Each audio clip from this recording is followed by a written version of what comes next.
Microsoft Surface Go, the review. Let's get into it. What's up YouTube? Mike here with another video, and today I wanted to talk about the Microsoft Surface Duo. And of course, right off the bat, I've got to get into the hardware. So let's do it. So, like every reviewer out there, I definitely love the hardware, especially this friction hinge. I mean, it is a design marvel.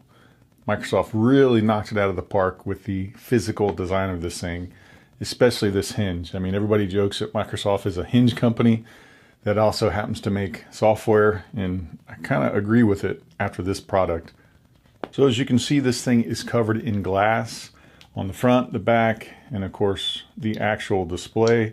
So this thing is a fingerprint magnet all around, so I would highly recommend you get a skin for the outside and some sort of screen protector for the inside. I personally prefer matte, so I would go with the matte screen protector. As you can see, the screen also is highly reflective, so that's why I would put a screen protector, preferably a matte one, because then it's going to kind of help with the reflectivity and also minimize the fingerprints. But I think with the physical design of this thing, Microsoft hit a home run with this. I mean, they knocked it out of the park. Every review, no matter how negative, are all going to be positive on the actual build quality of this thing. I mean, it's literally a engineering marvel how thin this thing is. It's literally about the same thickness of, you know, a flagship phone today, maybe a hair thicker, and that's with two separate displays. As I said, every reviewer can most likely agree on the spectacular hardware of this. The thing that most folks kind of don't care about or agree with are the specs. So let's get into the specs of this. So as I already mentioned, this thing has two glass 5.6-inch displays. As you can see, they are Gorilla Glass, and it's also Gorilla Glass on the back. As you can see, they are both extremely bright and vibrant. However, they do not have a 120 hertz or 90 hertz refresh rate. It's only 60 hertz, but honestly, I could give a crap about that. It doesn't mean anything to me, but you may be different. So on the inside of this thing, it has a Snapdragon 855 processor and 6 gigabytes of RAM. You can get this in either 128 gigabytes of storage or 256 gigabytes. Now, a lot of people hate on the processor of this thing because it's from last year, but personally, I don't see it as an issue. Didn't have any issues with that. However, the 6 gigabytes of RAM can definitely be noticeable. But as far as the processor, don't let that scare you. I mean, I've got an S10e that I'll run DeX with on an external monitor. It's only got the Snapdragon 855, and it crushes everything I throw at it. So don't let the processor scare you.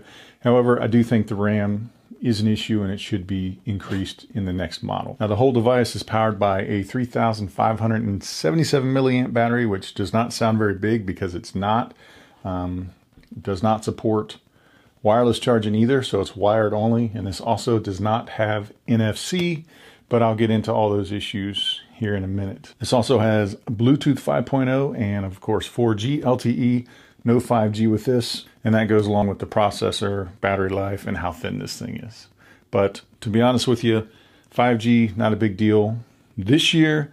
Maybe next year and the next, obviously it's going to become more of an issue for devices. This also has a fingerprint sensor built in on the side, and I will say that it's fast, accurate. I haven't had any issues with the fingerprint sensor on this thing. It's been 100% of the time, all the time, so no issues there. However, it would have been nice to see face unlock, especially with these giant top bezels. It would have been nice if they put some sort of IR camera in here. Maybe the next gen. Now, as you can see, this only comes in one color variant to date. So again, you can fix that with the skin. Also, the bumper that comes in the box is only one color. However, coming up next week or the week after, Microsoft is supposed to release more bumpers with various colors. And of course, those little bumpers are going to be about $40 a piece. So kind of the Apple-esque move there, in my opinion, there, Microsoft. So let's get to the brass tacks of this device. So how is it actually using this device in day-to-day usage? So like I mentioned in my day one 24-hour update, this definitely has a learning curve to it. Now, initially out of the box, this is going to have the gestures enabled, and a lot of reviewers, including myself, disabled that and just went with the 3-button layout. It just seems to make it run smoother. It's more intuitive. The only negative of that is with the 3-button layout, you're going to lose about, a couple millimeters of your screen size because those virtual buttons are going to pop up. But once you get past that learning curve, this thing really is a joy to use. But honestly, for the most part, after the day 1 update, this thing has been fairly responsive, fast, fluid. Now, yes, there are some bugs. I'm not going to blow smoke up your butt and say it's a perfect experience. Other reviewers have talked about it as well, but there are definitely some bugs that need to be squashed in this. But overall, though, for me, it's been a fairly smooth experience, a fast experience. But like I said, every now and again, those bugs pop up where I'll open it, one of the screens won't come on. I'll just have to close it and open it again, and it comes. But there are quite a few bugs. I'll address a couple of them, but it's not a perfect experience. But to be honest with you, for a first gen go with this, it's a pretty good experience. But to be honest with you, this device kind of reminds me of an old Palm Pilot of the day, or even like a BlackBerry. Like I said, I like using the single screen mode because it just kind of gives it that wide, chunky look. And when you bring up the keyboard, it just feels very much like an old Palm Trio that I used to have, or, kind of a BlackBerry. So I kind of like it, and I like this. I think it's a 4:3 aspect ratio. I actually really like that instead of the tall, skinny slabs of glass that we're all used to this day and age. And yes, even with this little bit wider form factor, it fits in my pocket just fine. Now with this device, one of my favorite things about it is what Microsoft calls postures. And that's utilizing that hinge and just the various things that you can do with it. Just kind of laptop mode, book mode, tent mode. I mean, there's lots of modes. It's just kind of whatever you want to use. My favorite one personally is using kind of this right here. I'll hold it like this. I'll have YouTube on the top or bottom.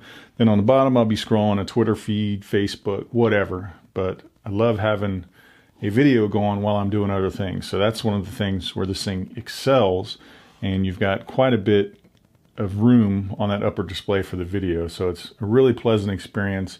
It's a larger video than you would have on a traditional smartphone. And as I mentioned, one of my favorite things about this device is the ability to make it a 1-screen device from a 2-screen, because let's be honest, nobody wants to multitask all the time. Nobody wants to do 2 things at once all the time. Sometimes you just want to focus on one thing, and that's where it's nice to have the ability to, hey, I don't want to use that screen. I'm going to flip it back, do one thing at a time, focus on that one task with no distractions, and it'll also save battery life because you're only powering one screen. So if you start to feel kind of frustrated with this or overwhelmed, like I said, you can flip it back and you've essentially got a traditional phone form factor. Now again, with using this device, one of the great things is the ability to create app pairs. So when you do want to do 2 things at once, app pairs simply allows you to select 2 of any apps that are on your device, and it'll just quickly open them when you click on that app pair. And also you can span apps. However, you're going to have this big hinge. And depending on if the app is optimized, which at this point, it's only the Microsoft apps, the Kindle app, and a couple comic book apps I've seen where it'll utilize both screens, the same app. So Outlook obviously works really well. Kindle, where it makes it like a little $1,400 e-reader, but it works really well. Now, if you want to span apps such as a, YouTube web page, whatever, you're again going to have the giant hinge down the middle, which depending on what you're doing, it may or may not be an issue for you. I found that obviously if I'm going to try and watch a video like this, it would be extremely distracting, so I won't do that. But if I'm just scrolling, Facebook, Instagram, whatever, if I'm scrolling a feed, then that hinge doesn't bother me because I'm just, kind of ignoring it automatically. And of course, obviously this is a Surface device, so if you have a Surface Pen, it will work with this no problem. You don't have to pair it, it just works. Now, none of the buttons work or anything like that because you're not actively paired to it. But if you want to just use it as a inking stylus, it works well. I'm not going to talk much on that, but it's there if you want to use it. And I also have to say, in opposition to a lot of the initial reviews of this, the typing experience has been really good. The SwiftKey keyboard has not given me any issues. It seems to be fast, fluid, and you can even customize it. So as you can see on mine, I changed the color to red. I just think it looks kind of cool. It adds some contrast, but you can essentially make it any color you want. But as far as The typing usability, it's been great. I mean, I haven't seen any delay, any stutter with that. So it's actually been a joy to type on, and it's pretty easy to type on. Now, something else that I haven't seen talked about much is the ability to use the Your Phone app. So if you have a Windows PC, it doesn't have to be a Surface, just a device running Windows 10, and you have this, you can download the Your Phone app, and that gives you the ability to either send, receive text messages, get phone calls. You can even mirror the display of your Duo on your Surface device. And in the latest update, depending on when Microsoft pushes it out, you'll be able to have the apps feature where you can actually open the apps on your device, or I should say open the apps from your Duo, see them on your PC, and even pin them to your taskbar if you want, so you can quickly open them. And the cool thing is when you're using the Your Phone app, once you're signed into it, you can have your device closed so you're saving battery.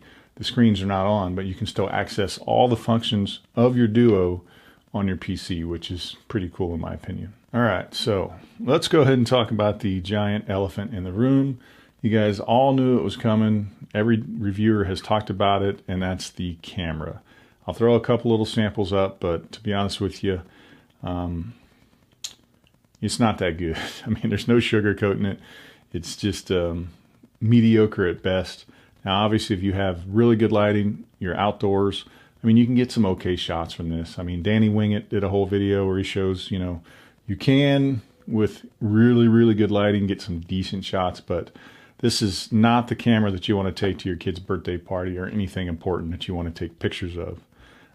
It'll also do 4K video at 30 frames per second. Again, it's mediocre, not the greatest, but if the camera is important to you, then this is not your device. Now, some other omissions that I briefly touched on, again, are the lack of wireless charging.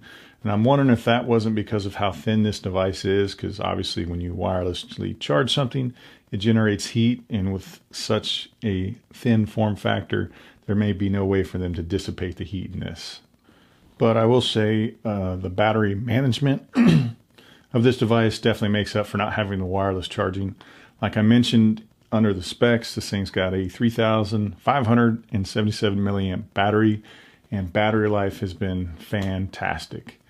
Now, I obviously have been using this a lot because I wanted to review it, so I've been using the crap out of it, and I've never not made it through a full day. The lowest I've got this thing, and that's using both displays, working this thing pretty hard, was about 15% at the end of the day. And that's a full day, taking it off the charger about 6 a.m. and not putting it back on till about 10 p.m. So this thing is a battery champ, which is shocking how thin this is, how small the battery is, that Microsoft was able to optimize it like they did. So that, in my opinion, is definitely a home run with the device. The battery management is fantastic.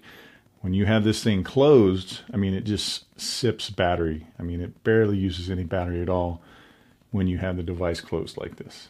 Now, the other glaring omission with this device is the lack of NFC. Now, that is a little annoying, but at the same time, it's easily overcome if you have a smartwatch. Here, I've got my trusty Samsung Gear S3 Frontier. So this is about a 3 or 4 year old smartwatch now. I paired it to this with no problem, and I used my Samsung Pay with this, no issues. And now with this watch, I can actually use MST, so it's even better. But I've overcome that issue again with just having a decent smartwatch. And that smartwatch also obviously allows you to get the notifications from your phone. So if you like to leave this closed and you don't want to open it to see your notifications, they'll obviously go to your smartwatch, and problem solved there. The other way to get around that is to just carry it around like this, because it's glass on both sides anyway, so it doesn't really matter. So you can just leave it in your pocket or on your desk like this, and you'll get your notifications, no issue. Now, for a few bugs that I've noticed with this device, just some of the more annoying ones. The first is when you take a screenshot. Now, obviously, if you have it open like a book mode, you take a screenshot, it's going to capture both screens, which you would kind of expect. But if you go to single screen mode and say you just want to take a screenshot of what's on your single screen, it still automatically captures the second screen as well. So anytime you take a screenshot, it's going to have both screens, which is highly annoying. It doesn't even give you the option, like if you take a screenshot, say on a Samsung device or an iPhone, before it saves that picture to your camera roll, it gives you the little option where if you want to crop it or select a certain region of the screen, and then it saves it. This one, it doesn't do that. You take a screenshot, it sends it right to your camera roll, both screens and all.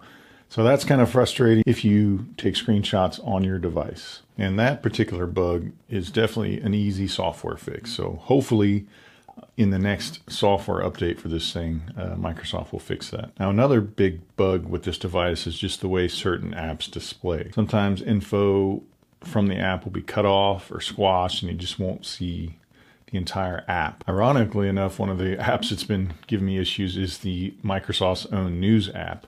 Works awesome if you have it spanned across both screens, but if you just open it on the single screen, everything is squashed where you're unable to read it until you span it to the second screen.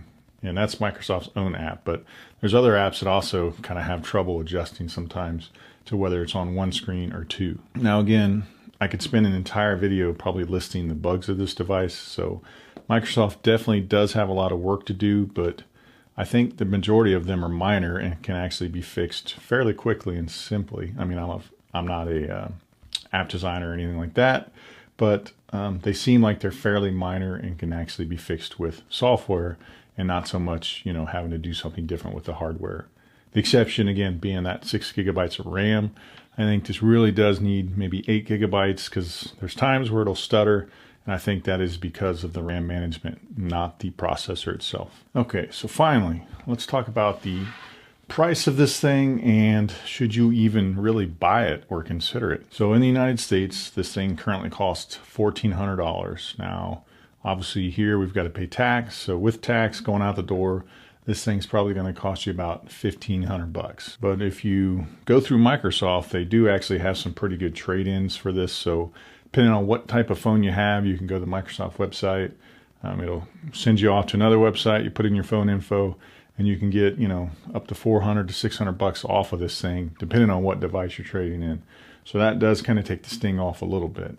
So then, is this thing worth the asking price of $1,400 that Microsoft wants for it? I would have to say, in its current state, that's a big no. So $1,400. Then you throw in your tax, $1,500 for this thing, especially with all the bugs. I don't see it. I mean, even with all the bugs squashed, I still think that that's too steep for this device. I mean, I get it. Yes, this is a new form factor, a new device. Microsoft's pushing boundaries with this. They had a lot of R&D involved, but obviously there's no value when it comes to paying that much for this device.